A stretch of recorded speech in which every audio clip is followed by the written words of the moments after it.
What if the greatest adventures in Dungeons and Dragons don't just happen at the table, but actually start on the page? You know, that really hits home. I was running a game just last week, classic underground dungeon crawl. And the way the players were reacting, to the hints of something ancient, unsettling, the architecture feeling just off, it struck me how much I was channeling vibes from old D&D novels I'd read. Like subconsciously pulling from Menzo Varanzin or maybe Ravenloft. Yeah. They walked in already feeling that specific kind of unease, the kind you get from the books, not just the mechanics. It was the feeling. That's exactly it. Okay, let's dive in then. Welcome everyone to the Deep Dive. Today, we are setting off on a bit of a literary quest. We're exploring some of the very best Dungeons & Dragons novels ever written, and our mission, kind of guided by this really great article from Paul Bello over on bestrpgbooks.com, is to figure out what made these stories so memorable, so impactful. Because they really did more than just entertain, didn't they? They actively shaped the worlds we play in. Yeah, it's fascinating. D&D novels really became their own genre. They weren't just merchandise. They were serious efforts to, conjure these worlds out of imagination, trying to capture that collective energy you get at the table, but on the page. And doing that just completely blurred the line, right? You read about some character's dilemma or a cool magic item, and suddenly you're thinking, okay, how do I steal that for my next session? Oh, definitely. They were crucial for making the settings feel real. I mean, rule books give you facts, but novels give you the feel. Think about Ravenloft's Mist, or the sheer brutality of Dark Sun, or the tangled politics of the Forgotten Realms. For a lot of us, we felt those places first through the books. Following a character's journey, yeah. Exactly. And they gave us the icons. I mean, names like Drist, Raceland, Strahd. They became instant shorthand in the hobby. These novels told their stories so powerfully, they basically built a shared language for D&D players everywhere. And what's amazing is how well they hold up. The best D&D fiction, it's not just tie-in fluff, it's genuinely good fantasy. It brought real complexity to heroes and villains, pushed the boundaries of what licensed fiction could even do. Absolutely. And you still feel that influence at game tables today, decades later. Some books, literally changed the game world. Dragonlance, the Prism Pentad, they fundamentally altered the canon. Right, while others introduced characters who just blew up in popularity, or maybe even ideas or mechanics that found their way back into the actual game rules. It's that back and forth, isn't it? The author is like a DM, the reader is like a player, and they're constantly feeding each other. Yeah, that feels like the heart of it. You're reading an adventure, but it feels connected, like it could be your adventure. It really is a whole library built on adventure. Okay, so let's crack open some spines. If we're talking iconic characters introduced in novels, there's one name that probably jumps out first for most people. Has to be Drizzt Do'Urden, Right. And his origin in the Dark Elf trilogy by R.A. Salvatore. That's Homeland, Exile, and Sojourn. Yeah, this trilogy really takes you deep, right into the Underdark, into Menzo Varanzin, the Drow city. If you've ever wondered what life is like down there, well, these books paint a picture. Vivid and, frankly, pretty horrifying. Salvatore's world building for Menzo Varanzin is just, wow. The politics, the backstabbing, the sheer ruthlessness of it all. But the real power, and the reason it lasts, is Grist himself. He's a drow born into this society that's fundamentally evil. Yet somehow he has this innate moral compass. He has to reject it all. It's such a strong coming-of-age story. Nature versus nurture, finding your own way against, impossible odds, that struggle for acceptance. Drist's internal conflict makes him so relatable, even amidst all the sword fights and magic. And you can't forget the supporting cast. His father, Zaknafein, who's this incredibly complex figure, Right. and Gonwyvar the Panther. Oh, Gonwyvar, yes. This trilogy didn't just define Drizzt, it really ignited this massive fascination with Drow culture that had a huge impact on the game, gave designers tons of ideas. Okay, so, from the Underdark's depths, let's soar up to a true high fantasy epic, Dragonlance Chronicles, Bison Hickman. The original three, Dragons of Autumn Twilight, Winter Night, Spring Dawning. Yeah, for so many people, this was D&D fiction, the start of it all. It's the classic Heroes of the Lance story, world-saving quest. You know the drill. But it feels so much like a real adventuring party, doesn't it? Just thrown together. Tanis, the half-elf leader, wrestling with himself. The twins, Raceland and Caramon, so complicated. Sturm, so noble but rigid. And Tass, the Kender. Absolutely. They're dynamic, the arguments, the loyalty. It feels authentic, like people you've actually played with. And the books capture that feel of an epic journey perfectly. Huge, world-changing threats, the dragon armies. but also the personal stuff, faith, loss, friendship, the cost of war. Kryn just comes alive through their experiences, the ruined landscapes, the dragons. It really set a template for epic fantasy quest stories. And then, following the Chronicles, Weiss and Hickman went even deeper with maybe their most compelling character, Dragonlance Legends. Right. Time of the Twins, War of the Twins, Test of the Twins. This zooms right in on Raistlin Majere the Mage and his warrior twin, Caramon. If Raistlin fascinated you in the Chronicles, his ambition, his darkness, then Legends is, well, it's essential. It digs into destiny, power, corruption, and that incredibly tangled, often painful bond between the brothers. Raistlin is just the ultimate antihero. Brilliant, physically frail, but terrifyingly driven. And the use of time travel here is fascinating. It's not just a gimmick, it's how they explore the weight of choices, the pull of fate. Can you change things? Can you escape who you are? Big question. Yeah, and Caramon's struggle, trying to understand his brother, trying to save him. That provides the emotional core amidst all the cosmic drama. It's just masterful character-driven fantasy. Had players debating Raistlin's morality for, well, decades. Still in Kryn, but focusing on myth. How about The Legend of Huma by Richard Knack, bringing a legend to life? Huma Dragonbane. He was this almost mythical figure in Kryn's history, right? The knight who faced the ultimate evil goddess, Takisis. Knack took that legend and gave him a really powerful human story. It's got all the chivalry, sacrifice, duty, but Knack makes Huma feel real. He has doubts, vulnerabilities, and his friendships with Kaz the Minotaur, with Gwyneth the Silver Dragon, they add so much depth. Unexpected bonds. This book is a perfect example of how D&D fiction can take a piece of lore and build a whole foundational myth around it. It gives players a much deeper connection to the world's history, to what heroism really means in that context. Okay, let's head back to the Forgotten Realms. And funnily enough, to the series where Drizzt actually first appeared, before his own origin story. Right, the Icewind Dale trilogy, Yeah. also Salvatore, the Crystal Shard, Streams of Silver, the Halfling's Gem.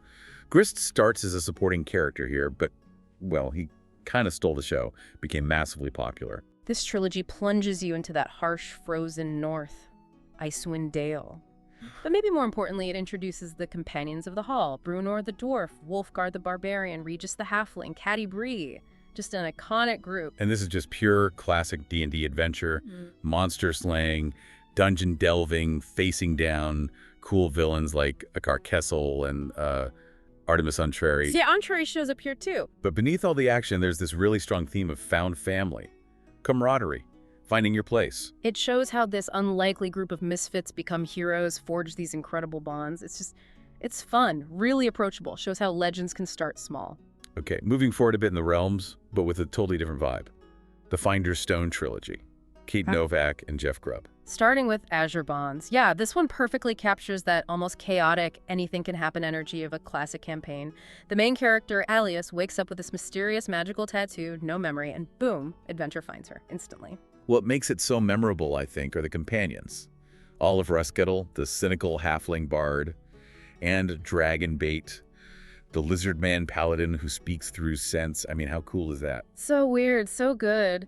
Their dynamic feels like real players figuring each other out at the table. And it's a mystery wrapped in an adventure. They travel all over the realms, run into cults, powerful wizards, cross paths with Entreri again, actually. It really embraces how huge and sprawling the Forgotten Realms are. It's just endless possibilities. And that series was so popular it got turned into a classic computer game, Curse of the Azure Bonds.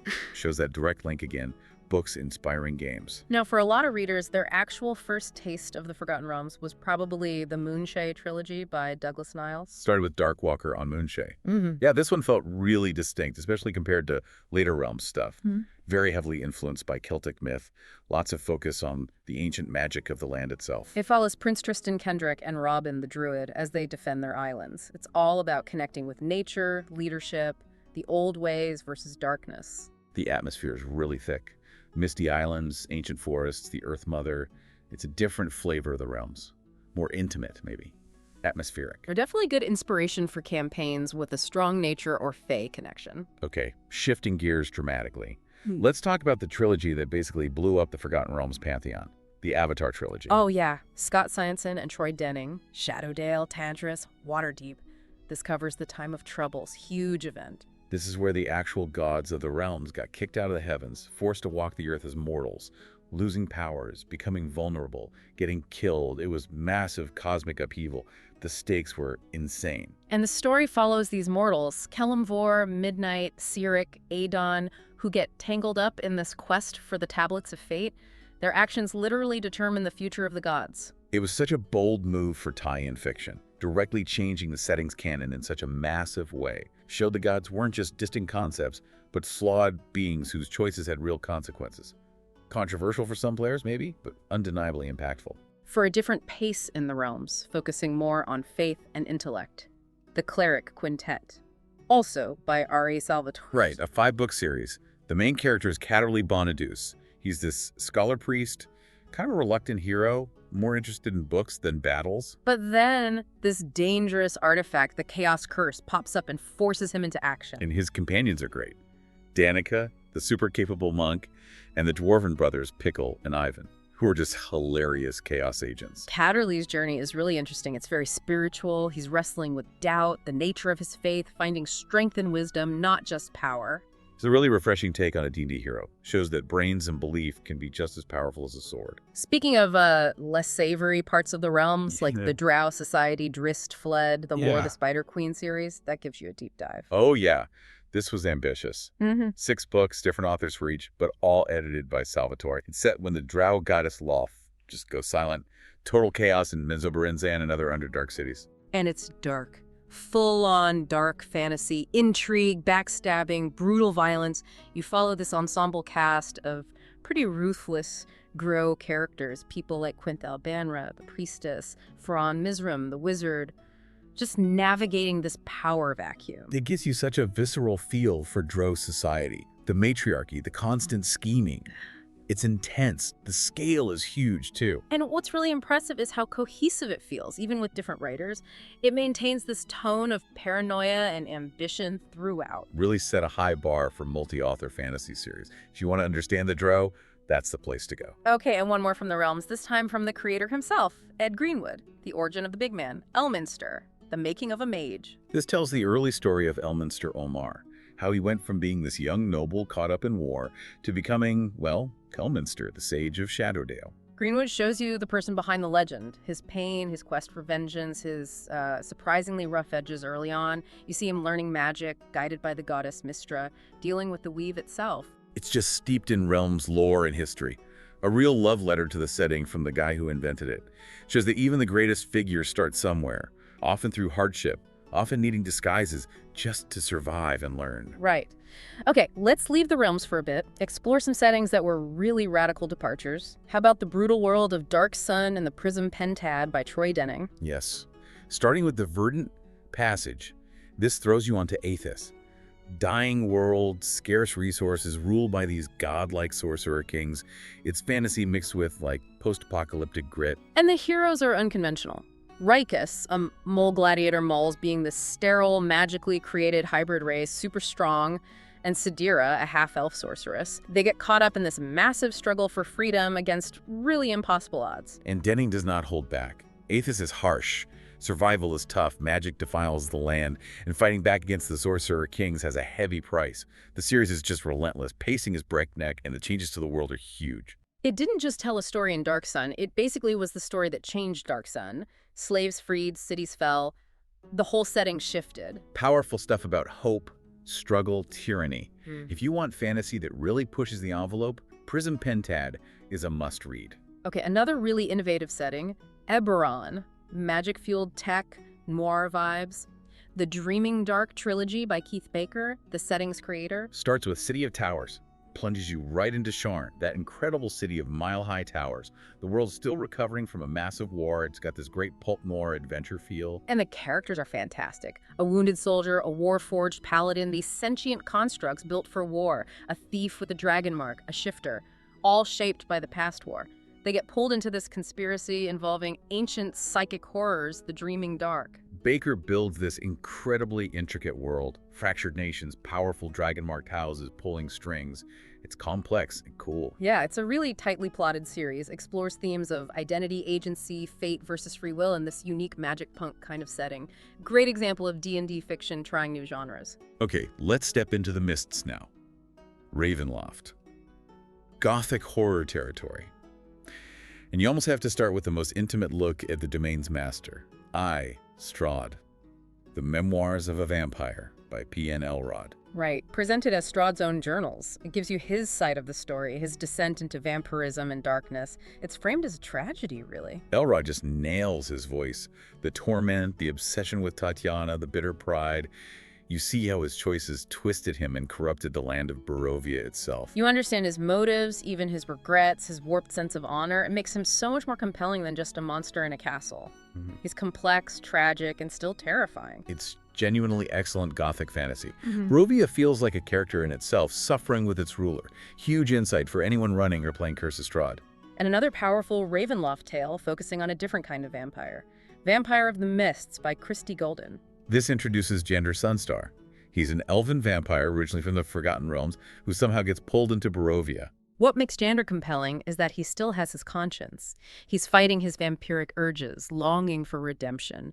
Golden blends fantasy and horror with real psychological depth. His dynamic with Strahd is fascinating. Two vampires, two kinds of torment. One embraces the evil, the other fights it.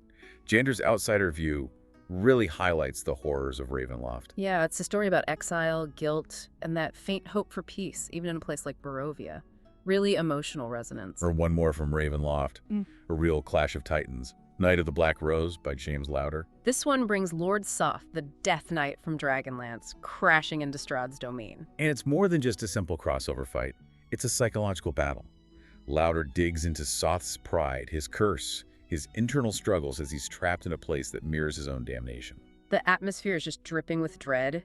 It amplifies the internal conflicts of both Soth and Strahd. Lowder brilliantly blends Soth's epic fantasy baggage with Ravenloft's intimate gothic horror.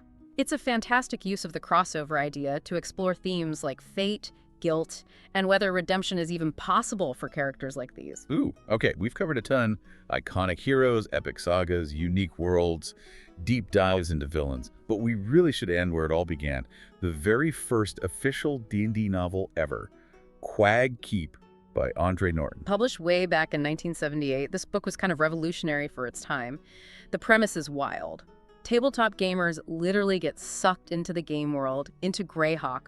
They end up inhabiting their characters' bodies with fragmented memories of their real lives. And they have these weird dice armbands that seem to influence events. It creates this fascinating meta layer about agency, fate, the player versus the character. Yeah, it reads like a classic episodic dungeon crawl. Strange encounters, unfolding mystery. Norton was playing with ideas that foreshadowed stuff like Portal Fantasy and LitRPG decades early. The style's obviously different from the later novels, but you can't overstate its historical importance. It literally paved the way for everything else we've talked about.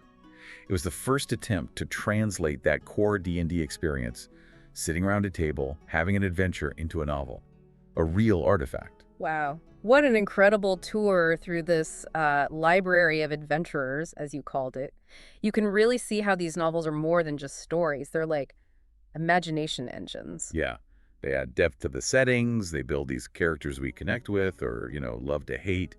They give a richness that players can pull from for their own games. They're like shortcuts, aren't they? Shortcuts to understanding the soul of these worlds, giving you those aha moments about why a faction is the way it is or the history behind a villain. Exactly. They offer perspectives beyond just the rule books, enriching your whole understanding. So what's the big takeaway here? Well, maybe that line between the stories we read and the stories we play, maybe it's much thinner than we realize. Like they're constantly feeding each other in this really cool, imaginative loop. That's a great thought to end on.